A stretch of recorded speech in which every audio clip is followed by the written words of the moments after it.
পৃথিবীর বুকে 4টা গুনাহ আছে যেটা সবচাইতে ভয়াবহ এবং মারাত্মক। এই 4টা গুনাহের ধারে কাছেও যায় না। কবিরা গুনাহ তো অনেক আছে, তাই না? কিন্তু এই 4টা গুনাহ যদি কেউ করে ও ধ্বংস হবেই হবে। দুনিয়াতেও ক্ষতিগ্রস্ত হবে, আর আখেরাতে তো চূড়ান্ত জাহান্নামের সাধন করতে হবে। কিন্তু এই পাপগুলো খেয়াল করেন তো, কয়টার সাথে আপনি জড়িত?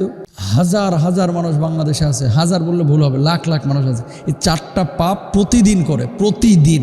আপনি করেন কিনা একটু মিলান। রাসূল আকরাম সাল্লাল্লাহু আলাইহি ওয়াসাল্লাম, আনাস রাদিয়াল্লাহু তাআলা আনহু থেকে বর্ণিত, নবী সাল্লাল্লাহু আলাইহি ওয়াসাল্লাম বলেছেন, কবিরা গুনাহ সমূহের মধ্যে সবচেয়ে ভয়াবহ গুনাহ হচ্ছে 4টি। 1 নাম্বার আল ইশরাকু বিল্লাহ, আল্লাহর সাথে কাউকে শরীক করা। এদেশের মানুষের ধর্মীয় আবেগ বেশি, ধর্মীয় জ্ঞান কম।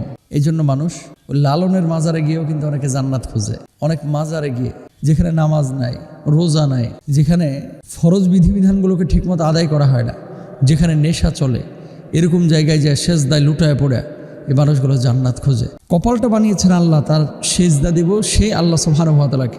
মানুষকে অনেকে সেজদা দেয়, জানেন? অনেক মানুষ আছে বিভিন্ন মাজারে কবরে সেজদা দেয়। পৃথিবীর কোনো মানুষকে সেজদা দিতে পারে না, এটা হারাম, এটা নিষিদ্ধ।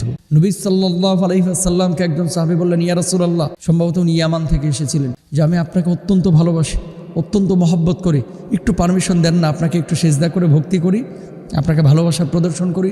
আল্লাহর নবী বলছেন সাল্লাল্লাহু আলাইহি ওয়াসাল্লাম, আল্লাহ সুবহানাহু ওয়া তাআলা যদি কোনো মানুষকে সেজদা দেওয়া জায়েজ করতেন, প্রত্যেক স্ত্রীকে তার স্বামীকে সেজদা করার জন্য বলতেন, যেহেতু আল্লাহ তাআলা বলেন নাই।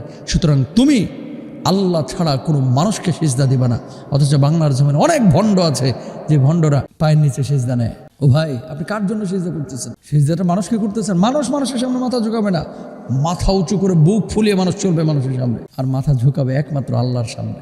শিরিক করেন না, আল্লাহর সাথে কাউকে শরিক করেন না। কি ক্ষতি? লা ইন আশরাকতা লা ইয়াহবাতান্না আমালুক ওয়া লা তাকুনান্না মিনাল খাসিরিন। শিরিকটা করবেন, আপনার অতীতের করা সমস্ত আমলগুলো নষ্ট হয়ে যাবে, ধ্বংস হয়ে যাবে। নামাজ কবুল হবে না, রোজা কবুল হবে না। কেন শিরিক করছেন? ইন্নাহু মাইয়ুশরিক বিল্লাহ ফাকাদ হারামাল্লাহু আলাইহিল জান্নাহ। যে ব্যক্তি শিরিক করবে তার জান্নাত তার জন্য হারাম হয়ে যাবে। তাহলে জান্নাত যদি আপনার জন্য হারাম হয়ে যায়, জাহান্নাম আপনাকে ওয়েলকাম করবে। তো জাহান্নাম যদি ওয়েলকাম করে, কি অবস্থা হবে? আগুনে পড়বেন। 1 নাম্বার পাপ, কেউ শিরিক করব না। এরপর আসেন 2 নাম্বার পাপ হচ্ছে অন্যায়ভাবে কোনো মানুষকে হত্যা করা। এটা হচ্ছে পৃথিবীর বুকে নিকৃষ্ট গুনাহের মধ্যে চূড়ান্ত নিকৃষ্ট গুনাহ। ওমাই ইয়াকতুল মুমিনা মুতাআম্মিদান ফাজাযাউহু জাহান্নামু খালিদান ফিহা ওয়া গাদিবাল্লাহু আলাইহি ওয়া লানাহু ওয়া আদরাহু আযাবান আযীমা আযাবান মুহিনা।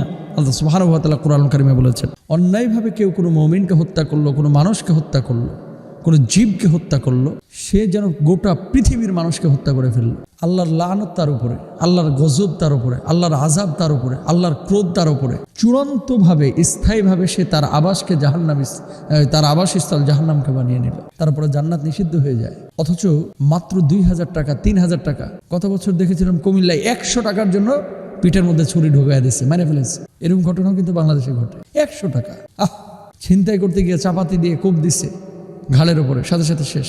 এরকম ঘটনাও ঘটে। মানুষকে হত্যা করবেন, মাপ পাবেন না। 2 নাম্বার গেল, কোনো মানুষকে হত্যা করবো না আমরা। 3 নাম্বার হচ্ছে বাপ মাকে কষ্ট দেয়া। আল আক্ক, পিতামাতার অবাধ্য সন্তান যারা বাপ মাকে কষ্ট দেয়, এটা কবিরা গুনাহের মধ্যে চূড়ান্ত কবিরা গুনাহ। এই বাপ মারে কষ্ট দিয়েন না।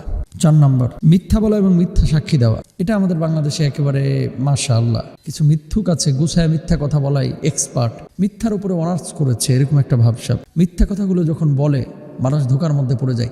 আসলে